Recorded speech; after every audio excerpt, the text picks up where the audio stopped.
The Strategikon is a Byzantine military manual that provides a lot of insight into the Eastern Roman Empire's survival strategy during an interesting time when it was making increased use of heavily armored cavalry who were also trained to use the bow and arrow. There is a passage in the Strategikon concerning the training of the individual soldier that a lot of people, both internet commentators and military historians, have used to support the idea that high volume, rapid fire archery was an important tool for Byzantine soldiers, and they argue that volume of fire took priority over power or accuracy. I do not disagree with the sentiment behind this argument, as there is plenty of other evidence that volume of fire was indeed quite important. But I think, and with good reason, that this part of the Strategikon is not referring to rapid fire shooting at all, much less indiscriminate rapid fire shooting, and that the most common interpretation of this passage is dead wrong. Wrong, wrong, wrong. I put it to you that the author is actually talking about how to maximize the power of the archers, not their rate of fire. In order to understand my reasoning, I think we should actually work backwards through the paragraph, starting with the phrase, "He should fire 1 or 2 arrows rapidly." Let's simplify that sentence slightly and take out the "or" part. He should fire 1 arrow rapidly. Now, firing 1 arrow rapidly is hardly high volume, but that's kind of beside the point. The author might be talking about taking an arrow out of the quiver and shooting it as quickly as one can, but perhaps instead the adjective rapidly is actually referring jointly to the arrow and also to the actions of the archer. Further up in the paragraph, we see the phrase, "Even when the arrow is well aimed, firing slowly is useless." Well, if I shoot an arrow and it's well aimed and powerful, and that arrow splits the enemy's helmet and skull, that's not useless.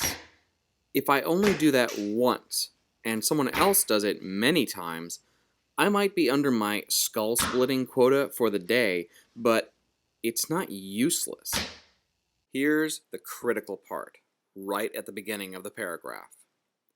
Speed is important in shaking the arrow loose and discharging it with force. I put it to you that he is talking about both the speed of the archer and of the speed of the arrow itself. A rapidly flying arrow is, with very few exceptions, a deadly arrow. And what exactly does he mean by speed is important in shaking the arrow loose? Well, there are 2 ways in which the speed of the archer makes an arrow rapid, in which it is forceful. One is holding for as short a time as possible at full draw. Nowadays, we somewhat disparagingly refer to this as snap shooting, yet it is something that is strongly advocated in archery manuals from both Eastern and Western cultures. For example, Roger Ascham, writing in his classic work Toxophilus, clearly instructs that holding must not be long, for it marreth a man's shot. Interestingly, there is a clear literary connection between Ascham and the Byzantines, as he was well aware that the Roman archers under Emperor Leo were commanded to draw the bow in a swift motion so as to impart more power to the shaft. Ascham clearly had a good understanding of this phenomenon from both real-world experience and a knowledge of history. Archers who have continued the English longbow tradition understood this as well, recognizing that the process of drawing and loosing should be one continuous motion. Turkish archery contains 3 common methods for drawing and loosing.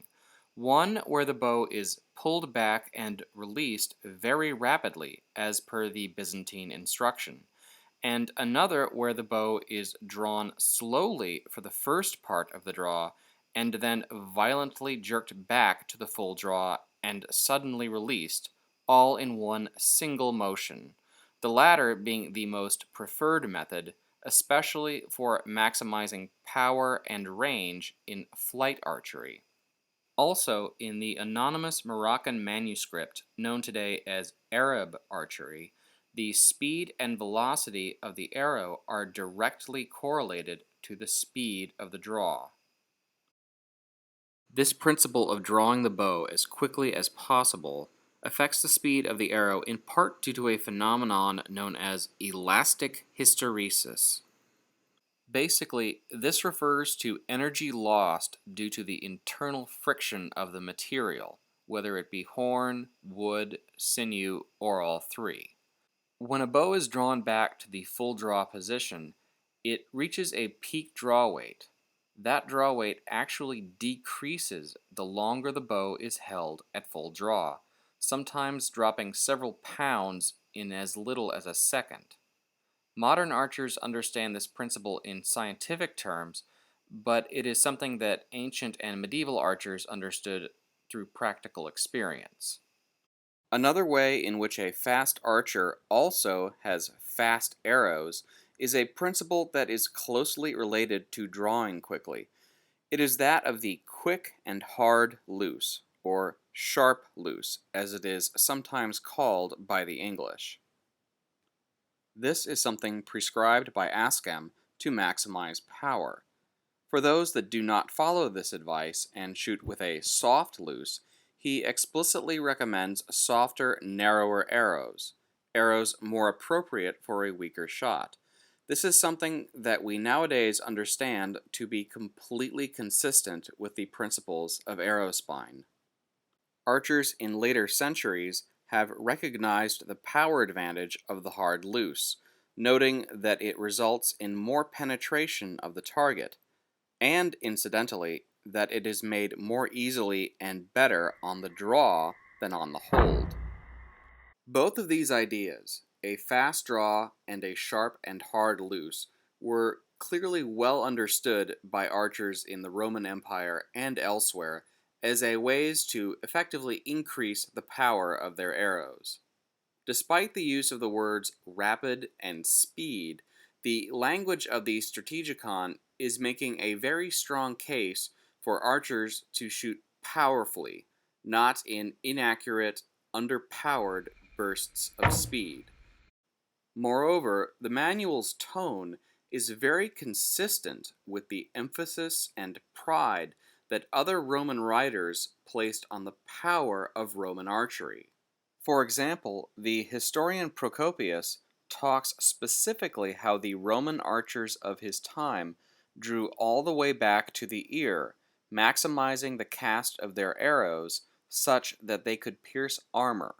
He also speaks of how the arrows of the Sassanid Persians, although shot in great volume, were ultimately not of much use against any kind of armor, whereas the Roman archers, who always shot slower, were nonetheless ultimately more powerful and more effective. More than anything else, I think that the Strategikon's emphasis on power really underscores something touched on by earlier Byzantine manuals, that archers in the Roman army had three goals: to shoot powerfully, accurately, and rapidly. Despite the opinions of some past commentators, nowhere is it mentioned that they would ever seek to cannibalize and severely compromise one attribute to enhance another. Arrows can be shot with great frequency, and to be able to do so is an admirable skill. But if arrows miss their mark, if arrows are too weak and fall short of the mark, if arrows are underpowered and bounce off even the lightest armor, that is something that is arguably useless.